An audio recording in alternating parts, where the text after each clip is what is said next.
Hi everyone, delonewolf here and welcome back for some more EVE Online. In today's video I'm actually doing a little bit of mining in my Orca because I want to talk about the mineral shift, a definite change in the mineral market that's been taking place lately, and I think it is worth covering because it is pretty damn cool in my opinion for people like myself that enjoy mining in highsec. So if you remember, probably in December, almost 2 months ago, CCP did a change to the resource distribution in 0.0, where they basically removed quite a few ores, quite a few of these asteroids from their local belts, stuff like Veldspar, and I think there's something else as well, because I am seeing an impact pretty much across the board.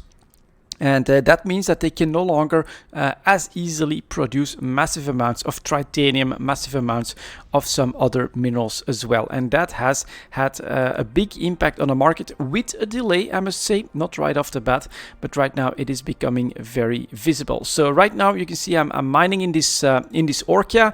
It is fit for yield, so I've got the full rig setup. I've got the best drones, the augmented mining drones, and well, it's a decent yield. I think it can compete with the Machina, for instance. You'll get a better yield out of a Hulk, especially a boosted Hulk. But then we've got 187,500 cubic meters as the ore hold as well. So I think that means I gain in efficiency as well. I think it can basically compete, especially for solo miners. You've got more HP, you've got a really good yield, and you've got this massive cargo hold that allows you to basically keep going for a very long time without having to dock back up. This, on the other hand, is contrasted by what they can use in nullsec, which is of course the Rorqual, the king of mining. It has a much better yield than anything else that is in the game, and that does mean that when we were in direct competition with 0.0, our mineral prices, our time spent mining was virtually worthless because we had to compete with that much better yield of the Rorqual. And as a result, what was happening, because 0.0 was made very self-reliant, they were basically able to produce anything and everything that they needed for their production cycles, they were crashing the market. For several years on end at this point, we have seen the mineral market go down in value, go down in price, at least on the individual level, just from sheer oversupply, because Rorquals and in 0.0 yields were that much higher and more efficient than in highsec. This also had the consequence that moving minerals into nullsec was almost worthless, and thus prices started crashing in 0.0.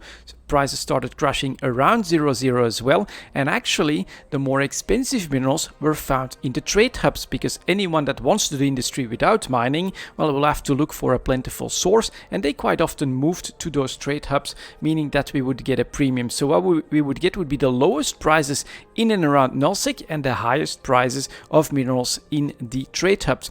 And what's happening now? The exact reverse, because they can no longer produce all these highsec minerals themselves. Let's take a look at some of these prices. I just finished EVE talk, so I kind of know what these minerals are going for in JITA. And for instance, titanium at the moment is going for 6 ISK50 in JITA, and right here in Dital 683. We're getting more ISK because we don't have to transport from JITA to nullsec, but we're right next door.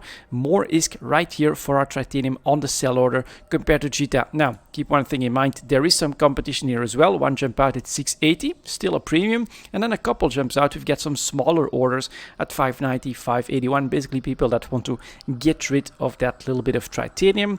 But this is definitely showing the closer we get to nullsec, the higher the premium we now get for titanium. Awesome news in my opinion. We can also take a look at the pyrite market, which is going for 545 in JITA. Well, in this system 554 and one order of 541. These are competitive prices with JITA, and that basically means that at the moment it is not worth it to haul all of your pyrite to a trade hub in order to get a better price, because you can sell in the exact same range right here locally. And the factor, in my opinion, is that we are very close to nullsec, because of course one jump out we should have a gate here, KBP 7-G, which is of course course, in Providence, where, well, they can produce stuff at a better yield, at better margins than we can in highsec. And thus we get this nice trade dynamic where stuff that we do in highsec, producing titanium, producing pyrite,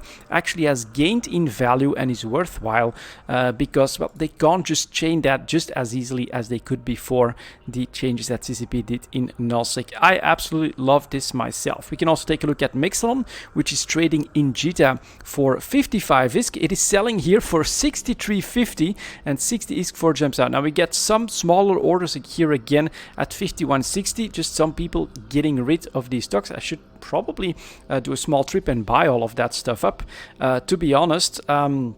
But that's really big. That's over 8 ISK on a 55 ISK price in JITA. That's more than 10% in gains from going from a trade hub to a system close to 0-0. And Mixelon is actually a really interesting mineral when it comes to that, because it is the first bottleneck in 0-0. If they would go all out in industry in general, the first mineral they would run out of is Mixelon, and thus we get the best premium for that. But it's actually not that difficult to produce Mixelon in highsec, and I think if you are really trying to min-max your highsec mining, you should probably focus on Mixelon sources at the moment and try to find a way to basically sell that locally at that best price. I also want to take a quick look at Isogen, which is selling for 14.19 for so a little bit over 14 ISK in JITA, 16, 17 and 18 ISK very quickly right here in detail. That is again a nice premium.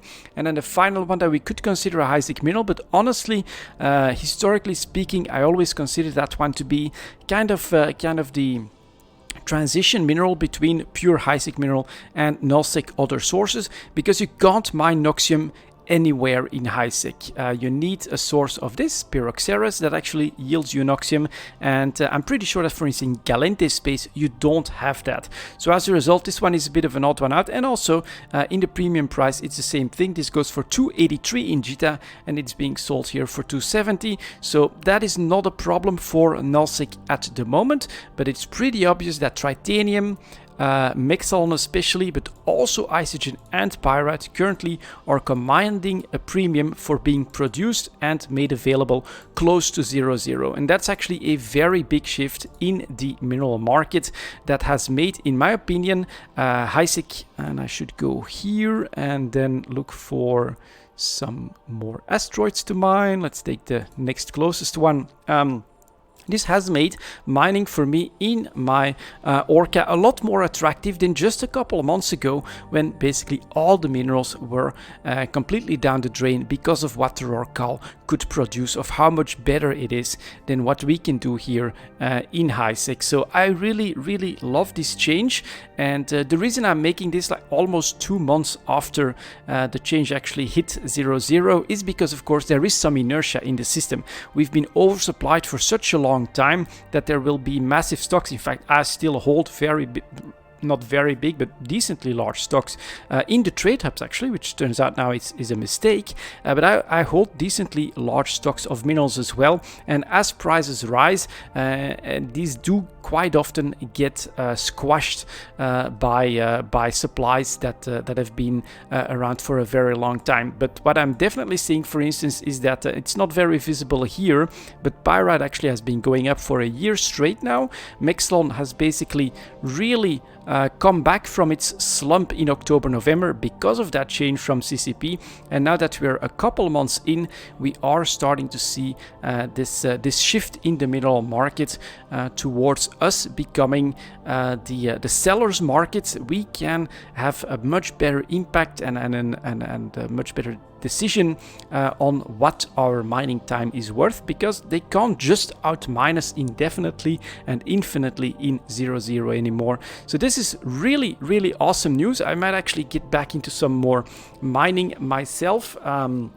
But I think for anyone that has been doing mining or tried to get into mining, at least as newer players in the last couple of years, it must have been rather depressing because prices kept going down, your ISK per hour kept going down, and you could clearly always feel there's no way for me to compete with those big nosy groups that can, instead of fielding a couple of Orcas in a belt, can just empty it out with like half a dozen Rorquals and just get that much more efficiency out of the game than I can.